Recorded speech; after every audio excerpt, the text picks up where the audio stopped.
The steel door slammed behind Marcus Chen with a finality that echoed through his bones. 23 years old, and this was it. San Quentin State Prison, maximum security. The guard processing his intake barely looked at him. Just another face in the system, another number added to the overcrowded facility that housed some of California's most dangerous men. Marcus had been a corporate fraud investigator before his arrest. Clean record, no priors. The irony wasn't lost on him that he'd spent 5 years putting white-collar criminals behind bars, and now he was joining them. Except his crime was different. Manslaughter. Vehicular manslaughter. 3 years mandatory minimum, but his lawyer said with good behavior, maybe less. The processing took 4 hours. Fingerprints, photographs, medical examination, strip search. The humiliation of it all was designed to break you down, strip away whatever dignity you walked in with. Marcus kept his head down, answered when spoken to, avoided eye contact with the other inmates being processed.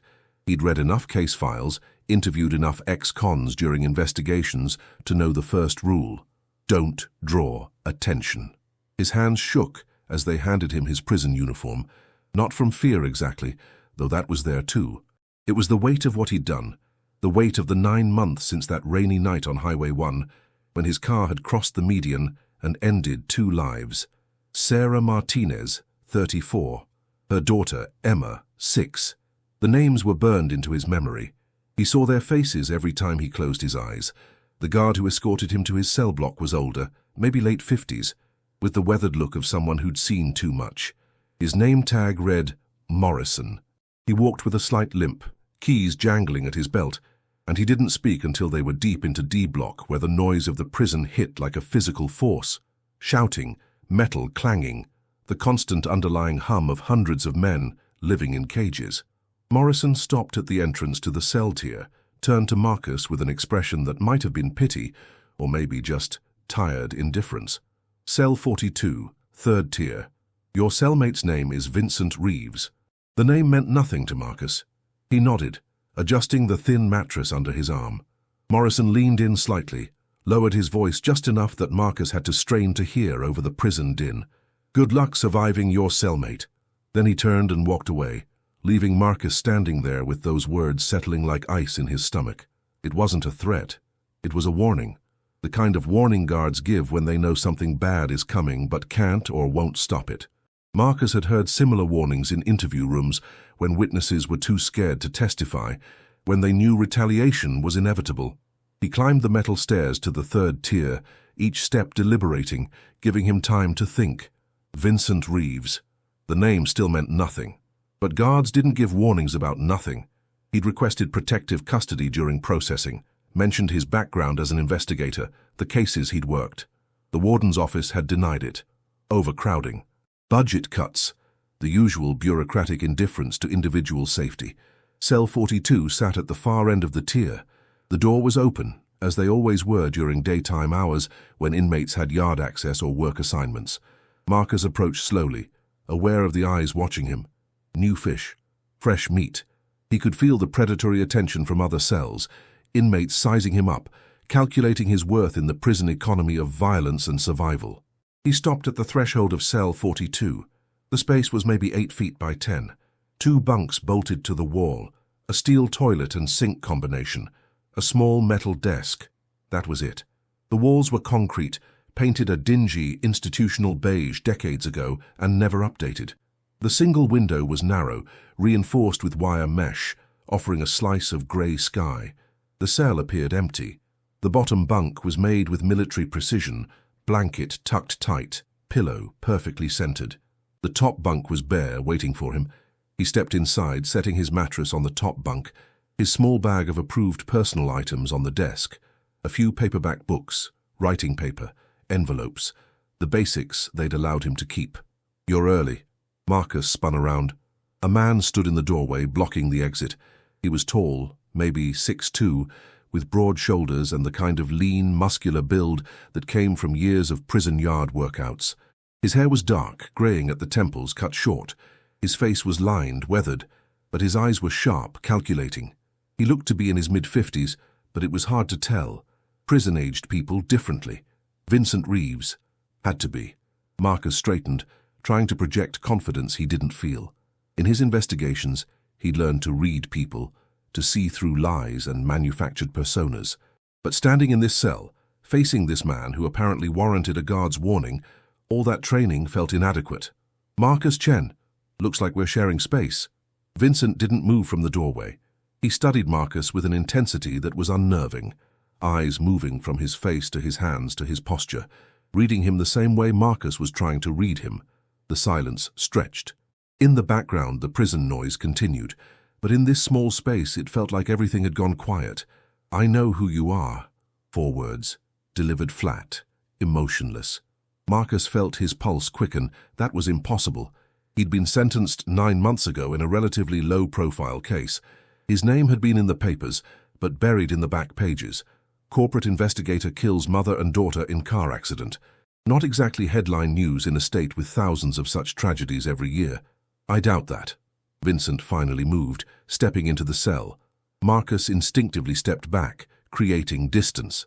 Vincent noticed, and something that might have been amusement flickered across his face before disappearing.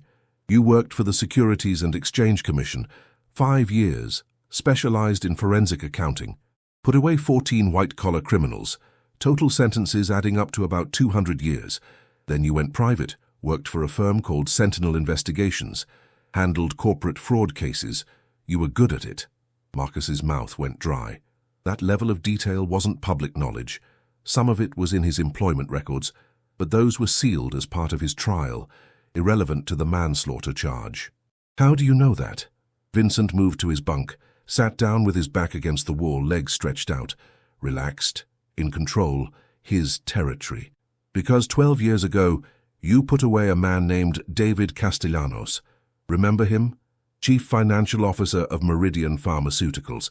He was cooking the books, hiding losses, inflating revenue. You were the one who traced the offshore accounts, found the shell companies. Your testimony was the foundation of the prosecution's case." He got 15 years. Marcus did remember.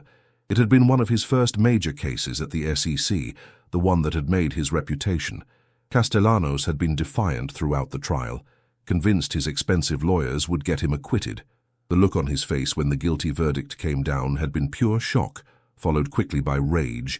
He'd had to be restrained when the judge handed down the sentence. "What does that have to do with you?" Vincent's expression didn't change, but something cold entered his eyes. "David Castellanos was my brother-in-law, married to my sister Elena. You destroyed him, destroyed my sister's life, put their 2 kids through hell. David died 6 years into his sentence. Heart attack, stress, the doctors said. But we both know what really killed him." The connection clicked into place, and with it came a wave of dread that made Marcus's legs weak.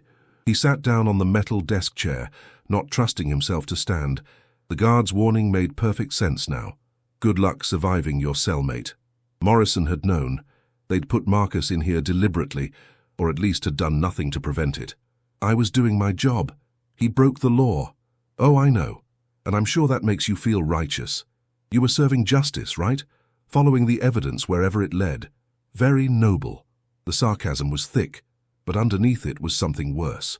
A cold, controlled anger that spoke of years of waiting, planning. Marcus had interviewed enough criminals to recognize the difference between hot rage and cold calculation. Hot rage was dangerous, but unpredictable, often burning itself out. Cold calculation was patient, methodical, inevitable. "So what now? You kill me? That gets you life without parole, trading whatever you have left of your sentence for revenge. That's not rational." Vincent smiled, and it was the first genuine emotion Marcus had seen from him, but there was no warmth in it. "Who said anything about killing you? That would be too quick, too easy. And you're right, it would be irrational. I've got 8 years left on my sentence. Aggravated assault, I'm not throwing that away." "Then what?" "We're going to live together, Marcus. Share this small space. 23 hours a day, most days. You on your bunk, me on mine. And every single day you're going to remember what you did to my family. Every single day you're going to feel what it's like to be trapped with someone who has every reason to hate you. That's going to be your punishment." Marcus wanted to argue, to point out that he'd been doing his job, that David Castellanos had made his own choices, but the words died in his throat, because there was truth in what Vincent was saying, a truth Marcus had been avoiding since the accident. He had destroyed lives, Maybe they were guilty lives, maybe they deserved it by the letter of the law. But guilt wasn't binary.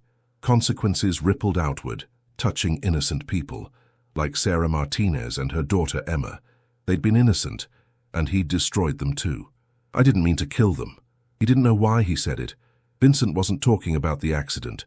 But somehow, sitting in this cell with a man who had legitimate grievance against him, the words came out. The confession he'd never been able to make to anyone except his lawyer, his therapist. The empty walls of his apartment during the 9 months between arrest and sentencing.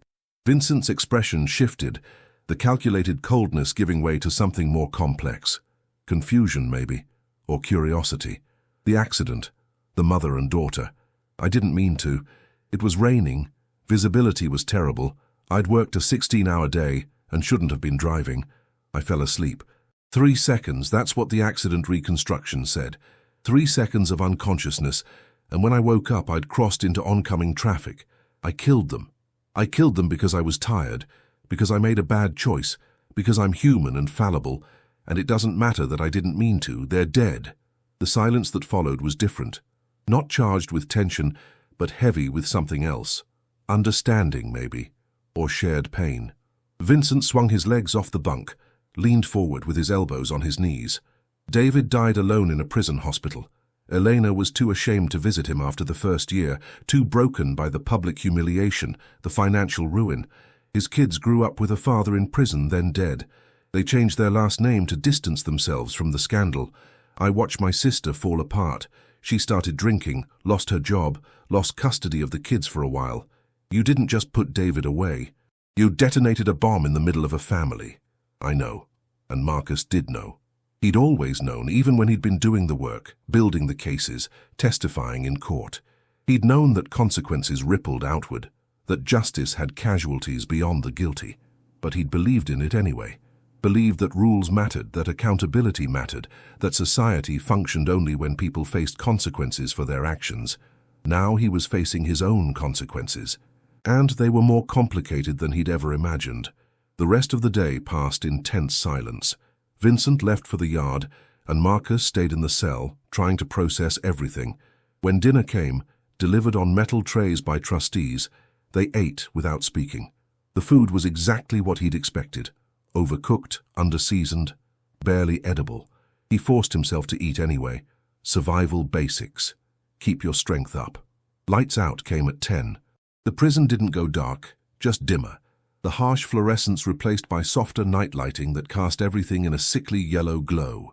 Marcus lay on his bunk, staring at the concrete ceiling inches from his face, listening to Vincent's breathing below, even controlled. Not the breathing of someone asleep, but of someone resting while remaining alert. The first night in prison. Marcus had read that it was the worst, that the psychological impact of the door closing, the freedom ending hit hardest in those first hours of darkness. But lying there, he found himself thinking not about his own imprisonment, but about David Castellanos. Had he lain awake on his first night thinking about his family, his ruined life? Had he blamed Marcus, or had he blamed himself? The answer probably didn't matter. Both could be true simultaneously. "I'm not going to attack you in your sleep." Vincent's voice came from below, quiet but clear. "That thought crossed your mind." Marcus didn't respond immediately. Then, because there seemed no point in lying in a space this small, he answered, "Yeah, it did. I meant what I said. Killing you or beating you half to death would be stupid. I've done my time quietly, kept my head down. I'm not throwing that away, but I'm not going to pretend we're friends either. We tolerate each other. We survive this, that's all." "Okay." And Marcus, "Yeah, I do blame you, for David, for Elena, for everything that happened to them. But I also know David made his choices. He stole that money. He lied to investors. He broke the law. You didn't make him do that, you just caught him." The admission was unexpected. Marcus turned on his side, looking down at the bunk below, though he could only see the edge of Vincent's shoulder in the dim light. "Then why the warning? Why did Morrison tell me good luck surviving you?" Vincent was quiet for a moment. When he spoke, there was dark humor in his voice. "Because Morrison's an asshole who likes to scare new inmates. And because when I found out you were coming to San Quentin, when I saw your name on the intake roster, I may have made some comments about what I'd do to the investigator who destroyed my family. Word gets around. Guards hear things. They probably thought I was serious. Were you? For about 24 hours, yeah, I thought about it. Planned it even. Then I realized it would just make everything worse. More pain, more destruction. And I'm tired, Marcus. I'm 53 years old. I've been locked up for 5 years. I just want to finish my sentence and get out. Maybe salvage something of a relationship with my sister and her kids. Marcus absorbed this. The honesty was disarming. More frightening in some ways than the threat of violence would have been. Violence he could prepare for, could defend against.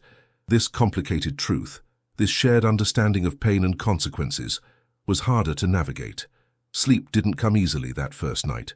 When it finally did, Marcus dreamed of rain and headlights, and a moment of darkness that lasted 3 seconds and destroyed everything. The days began to develop a rhythm. Wake at 6 when the lights came up and the morning count was called. Breakfast in the cafeteria, eating quickly while avoiding eye contact with the established prison hierarchies. Return to the cell. Vincent usually left for his prison job in the woodshop, where he spent 8 hours a day making furniture that was sold to subsidize the prison's budget. Marcus had been assigned to the laundry, starting next week. Until then, he had hours to fill with nothing but time. He read. He wrote letters to his parents, who had stood by him through the trial, but whose disappointment weighed heavier than any judge's sentence. He thought about Sarah Martinez and Emma, about the victim impact statement Sarah's husband had read in court. The man had looked at Marcus with such pure grief and rage that Marcus had wanted to disappear, to cease existing, because his existence was an obscenity in the face of that loss. Vincent returned to the cell each evening precisely at 4. They'd developed an unspoken routine. Vincent took the first hour to himself, reading or doing push-ups or writing letters of his own. Marcus stayed quiet during this time, giving him space. Then they'd eat dinner, again in silence. Afterward, if the cell door was open for evening recreation, Vincent usually left for the common area or yard. Marcus stayed behind, not yet ready to navigate the complex social dynamics of prison life. On the 5th night, Vincent broke their silence. You should go to the yard tomorrow. Staying in the cell all the time marks you as weak. People notice. Marcus looked down from his bunk. Vincent was sitting at the desk, writing a letter. His handwriting was surprisingly neat, each line straight despite the lack of ruled paper. I'm not looking for trouble. Trouble finds you anyway if you're not careful. You need to establish yourself. Not as someone dangerous, you're not built for that, but as someone who's not prey. Big difference. And how do I do that? Vincent set down his pen, turned in his chair. You have skills, you're educated, you can read and write well, you understand complex systems. There are plenty of guys in here working on appeals, trying to understand their cases, filing motions. You could help them. Build some goodwill. Make yourself useful instead of just vulnerable. It was practical advice, and Marcus recognized the gesture for what it was. Not friendship, but a form of shared survival. Vincent had no interest in Marcus being victimized, not because he cared about Marcus's well-being, but because violence in their cell would bring attention, disruption. I'll think about it. Don't think too long. The next morning, Marcus went to the yard. It was a large open space surrounded by 30-foot walls topped with razor wire. Guard towers at each corner, armed officers watching through tinted glass. The yard was divided into unofficial territories, the Hispanic gangs on the east side, the Aryan Brotherhood on the west, black inmates in the north corner, everyone else in the middle, trying to stay neutral. Marcus walked the perimeter, keeping his eyes forward, but aware of everything around him. He'd spent enough time in interview rooms and courtrooms to read body language, to sense when attention was focused on him. He felt it now, dozens of eyes tracking the new guy, assessing, calculating. He completed one lap, then another. On the 3rd lap, someone fell into step beside him. A white guy, maybe 40, with prison tattoos covering both arms and a scar running from his ear to his jaw. You're Vincent Selly. It wasn't a question. Marcus nodded. Marcus, I'm Russell. Known Vince for about 3 years. He's solid people. You treat him right, you'll be okay here. The message was clear. Vincent had standing in the prison hierarchy. Respect. And, by extension, Marcus had a measure of protection, at least from casual predation. Appreciate the advice. You're the investigator, right? The one who put away white-collar guys? Word traveled fast in prison. Marcus had learned that by his 2nd day. Information was currency and everyone was trading. I was. Russell stopped walking, and Marcus stopped with him. They stood near the basketball courts where a game was in progress, the ball's rhythm providing a backdrop to their conversation. My cousin's inside, Federal Penn in Illinois, got caught up in some securities fraud thing, but he says he was just following orders, didn't understand what the company was doing. He's trying to get his conviction overturned. Could use someone who understands that stuff to look at his case. And there it was. The opening Vincent had predicted. A chance to establish value, to become something other than just another inmate serving time. I can look at it. No promises, but I'll review whatever documents you can get me. Russell nodded, satisfied. I'll get him to send the paperwork. Vince vouching for you means something, don't make him look bad. Over the following weeks, Marcus found himself becoming the informal legal consultant for half a dozen inmates. Most of their cases were hopeless, convictions solid, and appeals exhausted. But some had legitimate procedural issues, errors in their trials that might warrant review.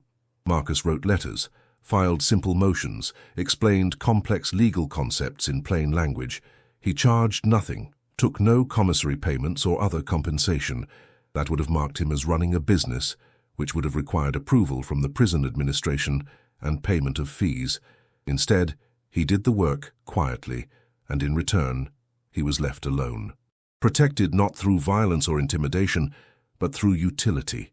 He became someone worth more alive and functional than victimized and broken. Vincent watched all this with quiet approval. They still barely spoke, their relationship remaining cordial but distant. But there was a shift, subtle but real. Vincent began asking about his day, mentioning things he'd heard from other inmates about Marcus's legal work. Marcus asked about the wood shop, learned that Vincent was teaching a younger inmate carpentry skills. One evening, about 6 weeks into Marcus's sentence, they were both in the cell when the news came on the small television mounted high on the wall. It was a local station reporting on a multiple car pileup on Highway 1, the same stretch where Marcus had killed Sarah and Emma, 3 dead, 5 injured. Rain and poor visibility cited as factors. Marcus felt the familiar weight settle on his chest, the guilt that never left, just varied in intensity. He watched the footage of twisted metal and flashing lights, saw the grief on the faces of family members at the hospital, and felt the urge to confess again, to apologize to people who had nothing to do with his crime, but who were suffering the same loss. You think about them every day. Vincent's voice was quiet, observant rather than accusatory. Every single day. Every time I close my eyes. Good. Marcus looked down, expecting to see cold satisfaction on Vincent's face. Instead, he saw something more complicated. Understanding, maybe. Or recognition. Not because I want you to suffer, Vincent continued, but because remembering means you understand what you took. Too many people in here either don't care or lie to themselves about what they did. They build elaborate justifications, convince themselves they're victims. You're not doing that. That matters. Does it? They're still dead. My remorse doesn't bring them back. No, but it makes you human. And maybe it means you won't make the same mistakes again. The conversation drifted into silence, but it marked another shift. The wall between them, built on legitimate grievance and maintained by mutual wariness, had developed cracks. Not friendship, not forgiveness, but perhaps the beginning of understanding. The turning point came 3 months into Marcus's sentence. Vincent's sister Eleanor came to visit. It was her first visit in over a year, and Vincent was nervous in a way Marcus had never seen him. He spent the morning pacing the cell, checking the time, running through what he would say. She probably won't stay long. Things have been bad between us. She blames me for not protecting David somehow, as if I could have stopped the investigation. It's irrational, but grief makes people irrational. Marcus understood that better than most. He'd seen it in Sarah's husband, in Emma's grandparents. Grief needed a target, someone to blame because random tragedy was too terrible to accept. Vincent left for the visiting room, and Marcus was alone with his thoughts. He imagined the conversation happening on the other side of the prison. Vincent trying to rebuild a relationship with his sister. Eleanor carrying years of pain and loss, trying to decide if she could forgive her brother for failing to save a husband who was already guilty. Vincent returned 2 hours later. His face was unreadable, but his eyes were red. He'd been crying. Marcus pretended not to notice, giving him the dignity of privacy in a space that offered none. That night, Vincent spoke. She's doing better. Got a job? Has the kids back full-time? They're teenagers now and they barely remember David. She said she's trying to let go of the anger, to move forward. She asked about you. Marcus's head came up sharply. Why? Because I told her we were cellmates. Because I told her that the universe has a sense of irony. She wanted to know if I was planning revenge. I told her no. I told her you were just another person trying to survive your mistakes, same as everyone else in here. What did she say? Vincent smiled, but it was sad. She said that's progress. That maybe we're both learning to live with complicated truths instead of simple villains. She said David made his choices, and she's tired of being angry about it. Tired of letting it consume her life. Marcus didn't know what to say to that. The idea that Elena, who had every reason to hate him, was choosing to let go of that hate was both relieving and devastating, because her forgiveness, or at least her acceptance, somehow made his guilt feel heavier. It would have been easier if she'd wanted him dead. I don't deserve her forgiveness. Probably not. But maybe that's not the point. Maybe forgiveness isn't about what people deserve. Maybe it's about what the people doing the forgiving need to move forward. The wisdom in that statement came from hard experience. Vincent had been carrying his own guilt, his own anger for years, and slowly, painfully, he was learning to set it down. They talked more that night than they had in the previous 3 months combined. Not about big philosophical questions, but about small things. Vincent talked about his plans for after release, his hope to work as a carpenter, maybe start a small business. Marcus talked about his parents, about the strained phone calls where they tried to bridge the gap between who he'd been and who he'd become. By the time lights dimmed, something had fundamentally changed. They weren't friends, might never be friends, but they were no longer enemies. They were two men sharing a small space, trying to survive their sentences and make sense of the complicated, painful consequences of their and others' actions. The weeks continued to pass. Marcus's legal work expanded. He helped file an appeal that actually resulted in a case review for one inmate, a small victory that gave him a sense of purpose he hadn't felt since before the accident. Vincent continued his woodworking, and one day surprised Marcus by bringing back a small wooden box he'd made during breaks. For your letters and papers, keeps them organized. It was a simple gift, beautifully made, with dovetail joints and a smooth finish. Marcus ran his fingers over the wood, feeling the craftsmanship. Thank you. Vincent shrugged, uncomfortable with the gratitude. Just keeping busy. Seemed like you could use it. But it was more than that, and they both knew it. It was an acknowledgement, a gesture of respect between two people who had found a way to coexist, despite everything that should have kept them apart. 4 months into his sentence, Marcus received word that Robert Martinez wanted to meet him. Sarah's husband, Emma's father. The man whose victim impact statement had stripped Marcus bare in the courtroom, whose grief had been so raw and total that the judge had to call a recess. The request came through official channels. A letter from Martinez's attorney, forwarded through the prison administration, asking if Marcus would consent to a restorative justice meeting. It was voluntary. Marcus could refuse, and nothing would happen. His sentence wouldn't change. But the letter made clear that Martinez needed this, needed to look at the man who had killed his family and ask questions that had been eating at him for over a year. Marcus sat in the cell with the letter in his hands, reading it for the 5th time. Vincent was at his woodshop shift, so he was alone with the decision. His first instinct was to refuse. What could he possibly say to this man? What words could bridge the canyon of loss between them? But even as he thought it, he knew he would accept. Because refusing would be cowardice, and he'd already been a coward the night he'd driven home exhausted instead of calling a cab. When Vincent returned that evening, Marcus told him about the letter. Vincent listened quietly, then sat down on his bunk. That takes courage, from both of you. I don't feel courageous. I feel terrified. Good. You should be. This isn't some legal procedure you can navigate with training and preparation. This is facing the reality of what you did. No lawyers, no intermediary, just you and the consequences. What if I make it worse? What if seeing me just reopens his wounds? Vincent considered this, his expression thoughtful. Maybe it will. Maybe that's the point.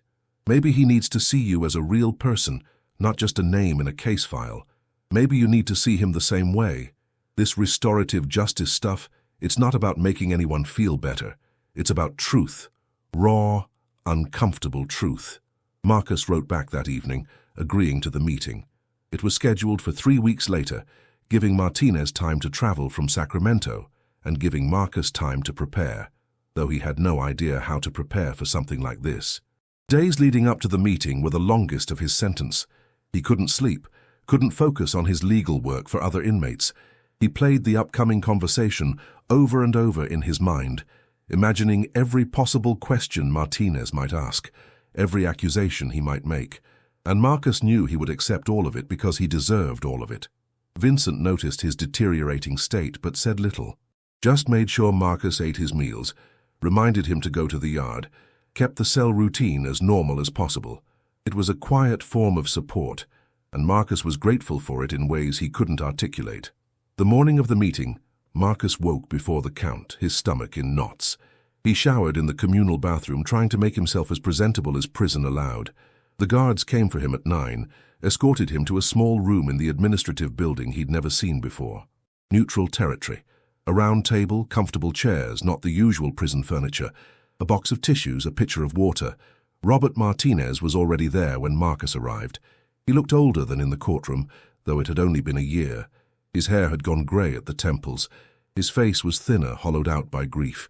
He wore a simple button-down shirt and jeans, and his hands were clasped on the table in front of him, knuckles white.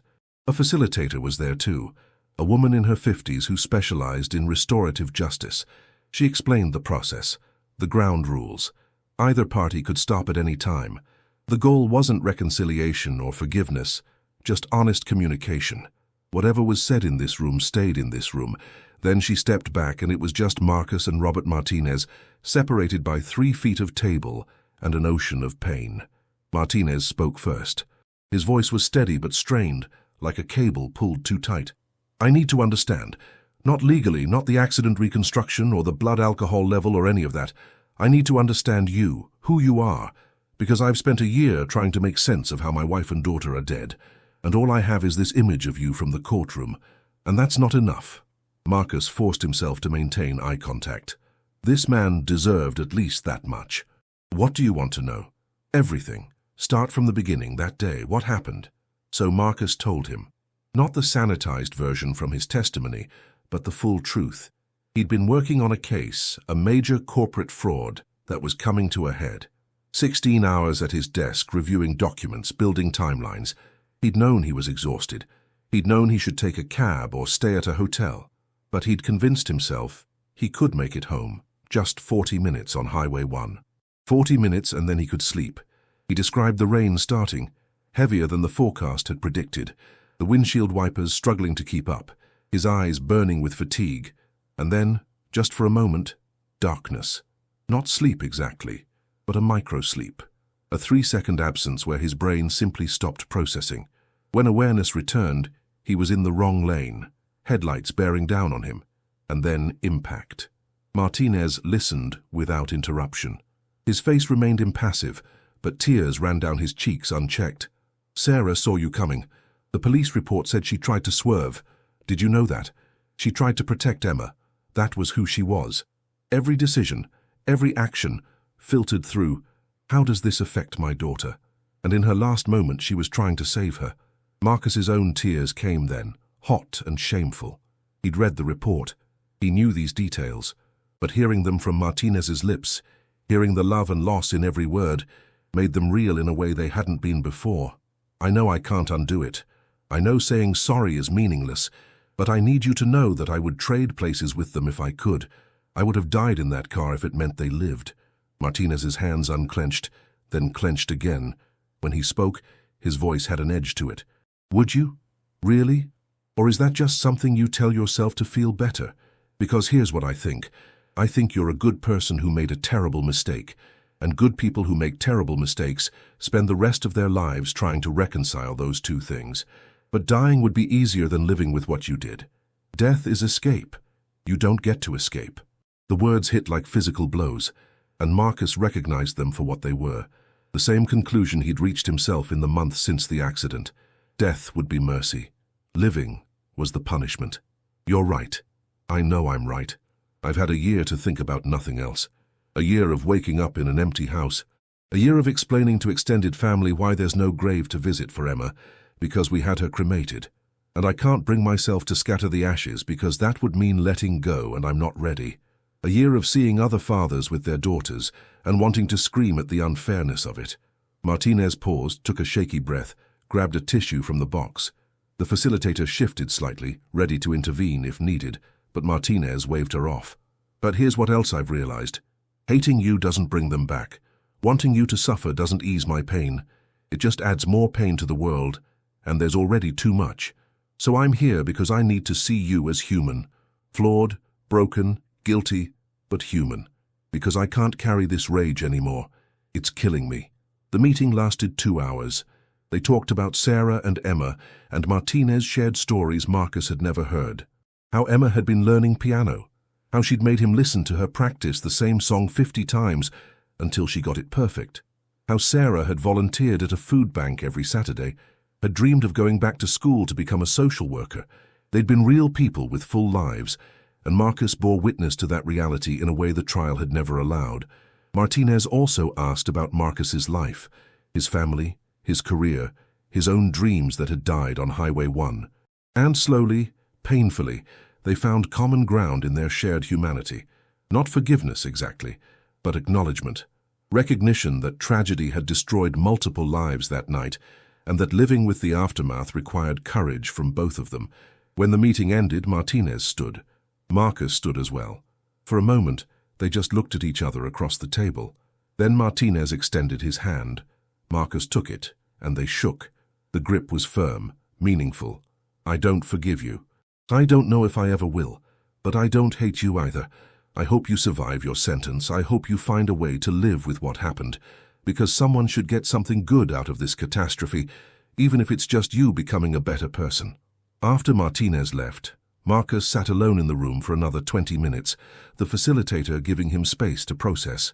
When he finally returned to his cell, Vincent took one look at his face and asked no questions. He just moved to the top bunk, giving Marcus the bottom for the night, a small gesture of understanding that Marcus needed to be closer to the ground, more grounded.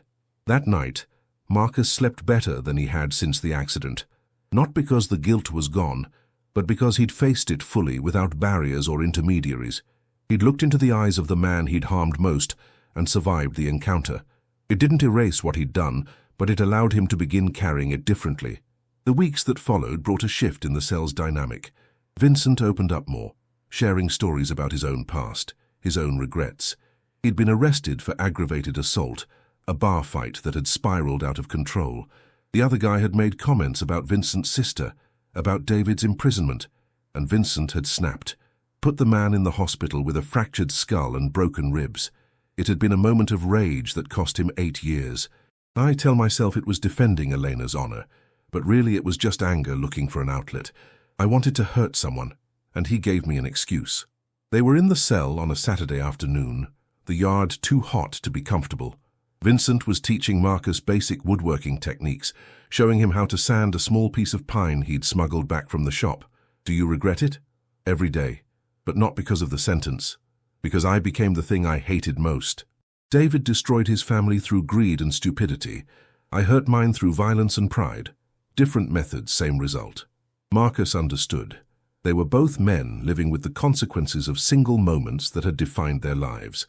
Different circumstances, different crimes, but the same underlying truth. Everyone in prison was there because of a choice, or a series of choices, that had seemed reasonable at the time, but had led to irreversible harm. 6 months into his sentence, Marcus got news that one of the inmates he'd been helping, a man named Jerome Patterson, had won his appeal. The conviction was overturned due to prosecutorial misconduct that Marcus had identified in the case files. Patterson had served 4 years of a 12-year sentence for armed robbery. Now he was getting out. The news spread quickly through the prison. Marcus's legal work had been known, but this was a concrete result, proof that what he was doing mattered. Inmates he'd never spoken to approached him in the yard, asking for help with their cases. The prison administration took notice as well, and the deputy warden called Marcus in for a meeting.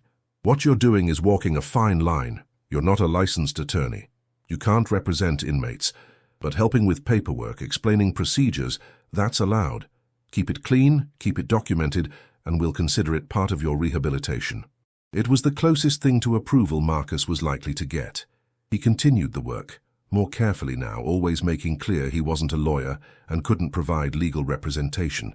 But he could educate, could help men understand their options, could point them toward resources they didn't know existed. Vincent watched this transformation with something that might have been pride. One evening, he said as much, "You found purpose in here. That's rare. Most guys just survive their sentences, wait for release. You're actually doing something meaningful. It doesn't change what I did. No, but it means you're not letting what you did define everything you are. That's growth." The statement resonated with Marcus in ways Vincent probably didn't intend, because that was exactly what he'd been struggling with since the accident. How to be more than just the man who killed Sarah and Emma Martinez. How to carry that guilt while still being a complete person, capable of contributing something positive to the world. 8 months in, the prison held a woodworking exhibition. Inmates from Vincent's shop displayed their best work, items that would be sold to benefit the victims' compensation fund. Vincent had spent 3 months on his piece, a rocking chair with intricate carved details on the headrest. It was beautiful work, the kind of craftsmanship that spoke to years of practice and genuine talent. Marcus attended the exhibition, walking through the displays set up in the prison chapel. The work was impressive, ranging from simple cutting boards to complex furniture. Guards, administrators, even some outside buyers wandered through, examining the pieces, making purchases. Vincent's rocking chair drew significant attention. A woman in her 60s spent 10 minutes examining it, running her hands over the smooth wood, testing the rocking motion. She spoke with Vincent for a while, asking about his techniques, his training. Then she bought it for $800, the highest price any piece commanded that day.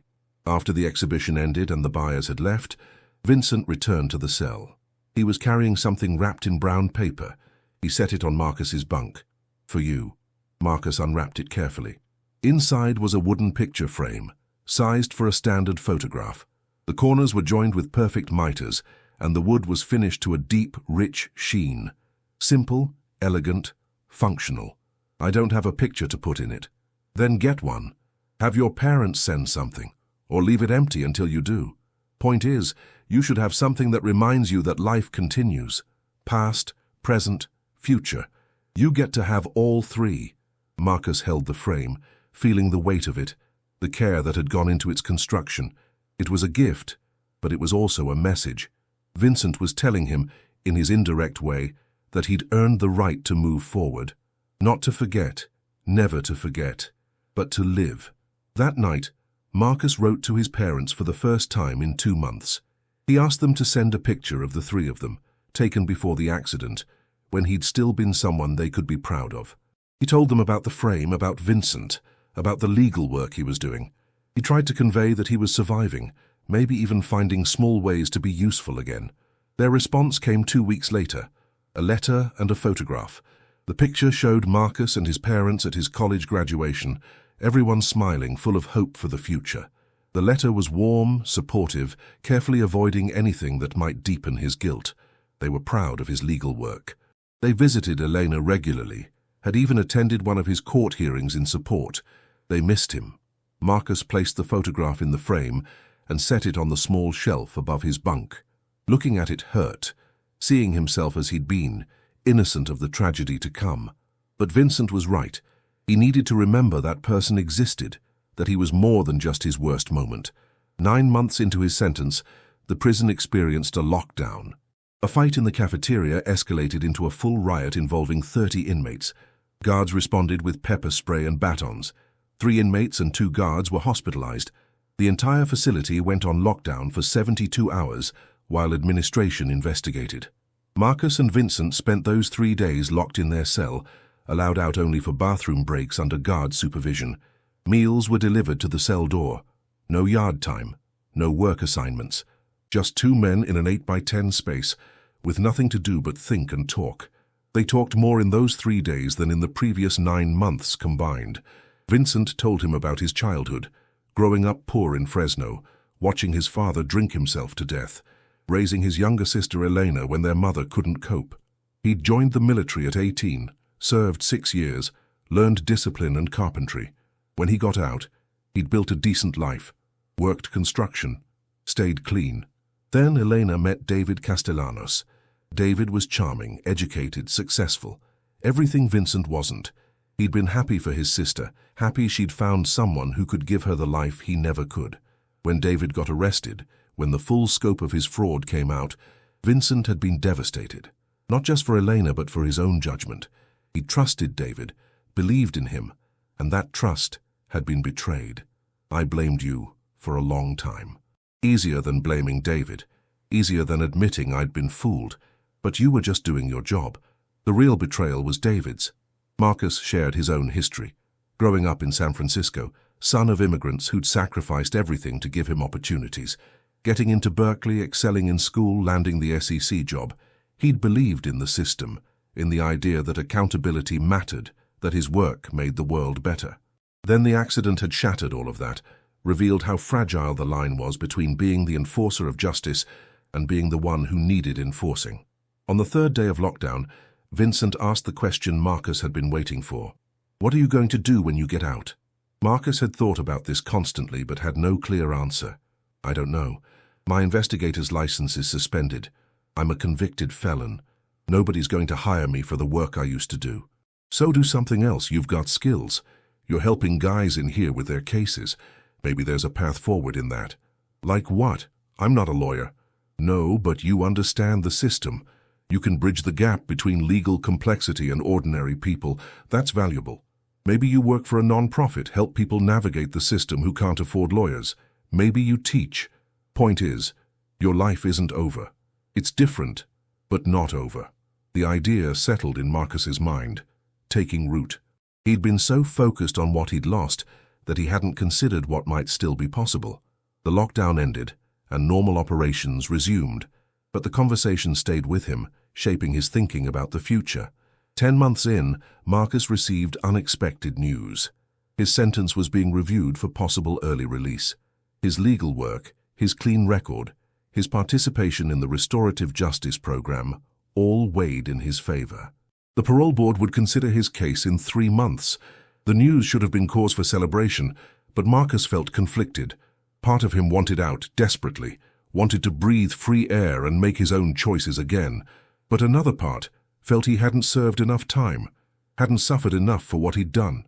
Vincent, characteristically direct, called him out on it. Don't romanticize suffering. You made a mistake. You've owned it.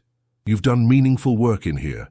If they release you early, take it and do something worthwhile with your freedom. What if people think I got off easy? Some will. So what? You're not living for other people's opinions. You're living for yourself and for the people you can help. Sarah and Emma Martinez are dead. Nothing you do changes that. But you're alive, and you have a choice about what that life means. The parole hearing was scheduled for late October. Marcus prepared carefully, documenting his legal work, gathering letters of support from inmates he'd helped, from the deputy warden, even from Jerome Patterson, who'd been released and was rebuilding his life. He was terrified the board would see through him, would recognize that his remorse was real, but so was his desire to escape. 2 weeks before the hearing, Vincent received his own news.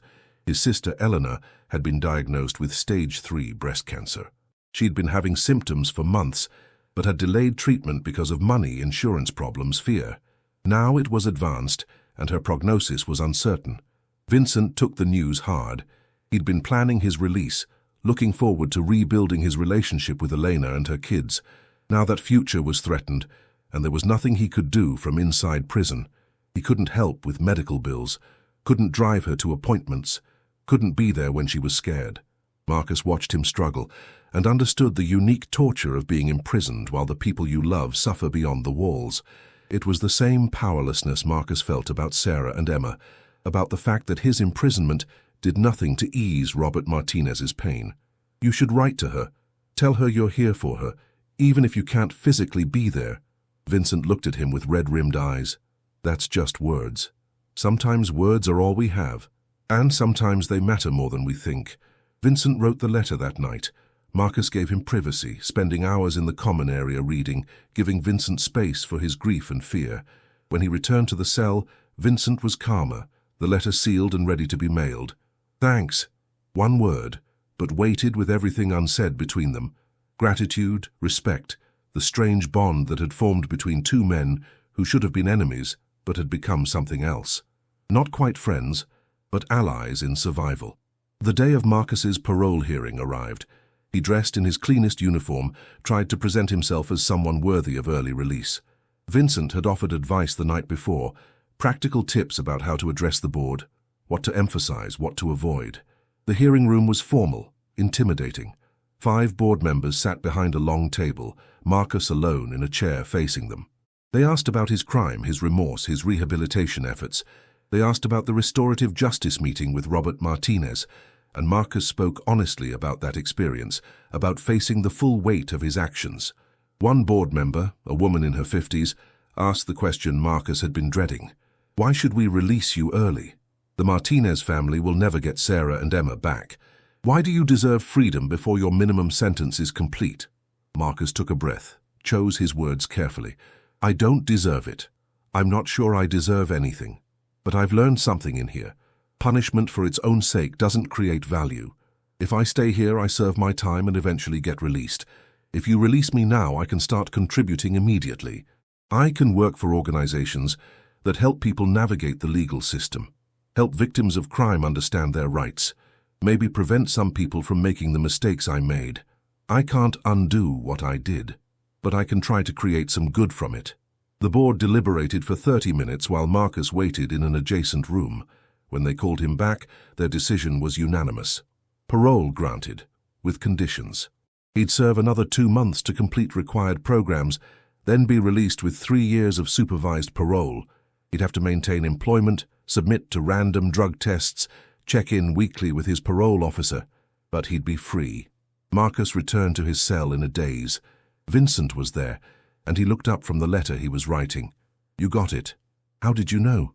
Because you're exactly the kind of person parole boards like to release. Educated, remorseful, low risk of reoffending. Plus your legal work gave them something tangible to point to as rehabilitation. They sat in silence for a while. Marcus should have been elated, but instead he felt strange emptiness.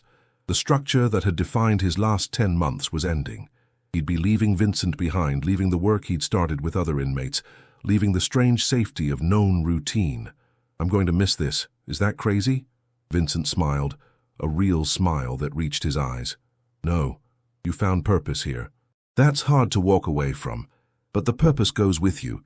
The work continues outside these walls, more opportunities, more people to help. What about you? 8 years is a long time. I've got 6 years left, maybe less with good behavior. I'll be fine. I've been doing this longer than you, and knowing you're out there doing good work, that'll help, strange as it sounds. Over the next 2 months, Marcus worked to finish his commitments. He helped transition his legal assistance work to another inmate, a former paralegal, who'd been watching and learning. He wrote detailed guides explaining procedures, resources, strategies that had proven effective. He said goodbye to inmates he'd helped, men who'd become more than case files. Jerome Patterson came to visit him once before his release, making the trip from Oakland, where he'd found work as a mechanic. They met in the visiting room, and Jerome told him about his life outside, the challenges of rebuilding after wrongful imprisonment, the small victories of everyday freedom. You gave me my life back. I won't forget that. Marcus wanted to deflect, to say he'd just pointed out what was already there in the legal record, but he recognized that minimizing his impact wasn't humility. It was refusing to acknowledge that good work deserved recognition. I'm glad I could help. What you do with your second chance is up to you. Same to you, man, don't waste it. His last night in the cell, Marcus and Vincent stayed up late talking. Not about anything heavy, just normal conversation. Sports, movies they wanted to see, food they were craving. The mundane stuff that made up ordinary life, the stuff they'd been denied. As lights dimmed, Vincent spoke from his bunk below. When I first heard you were coming here, I wanted to hurt you. Make you pay for what you did to David, to Elena. But you taught me something. You taught me that people are more complicated than their worst actions. That consequences ripple out in ways we can't control. That carrying rage just adds more weight.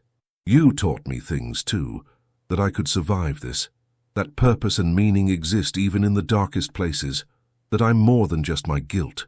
We're both more than our worst moments. Remember that when you get out. Marcus was released on a cold morning in late November. The processing out took hours, returning his personal belongings, signing paperwork, listening to warnings about parole violations. Vincent had already left for his work shift, and they'd said their goodbyes the night before. But as Marcus walked through the final gate carrying a small bag with his possessions, he turned back to look at the prison one last time. Somewhere inside those walls, Vincent was working in the woodshop, carving beauty from raw materials, serving his time with quiet dignity. Somewhere inside, other inmates were struggling with their cases, and Marcus hoped the systems he'd put in place would continue to help them. His parents were waiting in the parking lot, their faces showing relief and love and hope. Marcus walked toward them, toward the uncertain future, carrying the weight of what he'd done, but also carrying the lessons he'd learned. He would work with legal aid organizations, helping people who couldn't afford attorneys understand their rights and navigate the system. He would speak at colleges about his experiences, about the real costs of white-collar crime, about the responsibility that came with power and knowledge. He would visit Robert Martinez once a year, not seeking forgiveness but maintaining connection to the consequences of his actions, and he would write to Vincent. Regular letters sharing his progress, his challenges, his small victories, because they were bound together now by shared experience, by mutual transformation, by the strange grace of two men finding humanity in each other, despite everything that should have kept them apart. The guard who'd warned him on that first day about surviving his cellmate had been right to worry, but survival had meant something different than expected.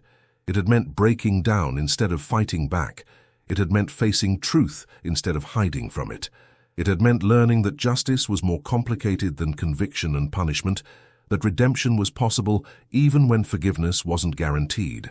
Marcus Chen walked out of San Quentin State Prison on November 27th, 11 months after walking in. He was not the same person. He carried scars, visible and invisible. He carried guilt that would never fully leave. But he also carried purpose, understanding, and the beginning of peace. Behind the walls, Vincent Reeves watched from the woodshop window as another inmate gained freedom. He felt no envy, no bitterness, just satisfaction that someone had survived, had grown, had found meaning in suffering. His own release would come eventually. Until then, he had work to do, time to serve, and letters to look forward to from a man who'd entered his life as an enemy and left it as something else entirely. The guard Morrison, watching from his tower, saw Marcus leave and remembered the warning he'd given. The new guy had survived his cellmate after all, just not in the way anyone had expected.